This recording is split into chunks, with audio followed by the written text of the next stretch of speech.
Ko tohu e tētahi pakihi tāpoi Māori ki te rārangi ingoa o ngā rōpū tāpoi pai tekau o te motu. I mauake ia mātou a hone tarawhiti o te pakihi ngā tapuai o te Māori.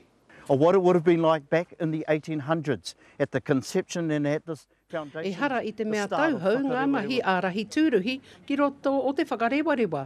Engari nā te whakahonoretanga o te kaupapa tāpoi o ngā tapuai, mi haro ana ke ki tōna kai ārahi. Koe rā te whānautanga o te kupuna tapuai ki au. Te wānei o te paia, te kuia tuatahi ki Tarawera, heki hoai kia rangitiaria, kia Makareti.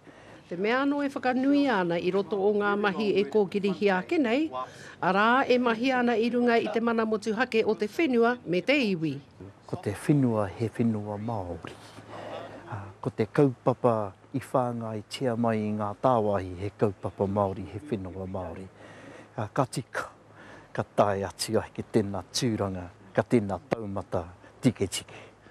I roto anō hoki i te whai i ngā tapuai o rātau mā, arā i tīmatahia mai i te maunga tapu o Tarawera.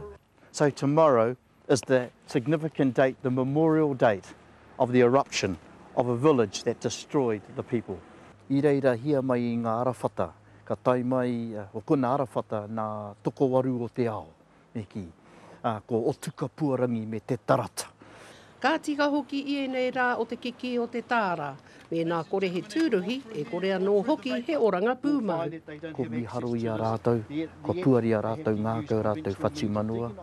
I te rongo hia i te hohonu kōrero o nai tā o te tiwi kānge noho mai nei ki whakarewarewa.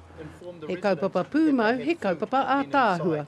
Ko Hinerangi Goodman, mō te karere.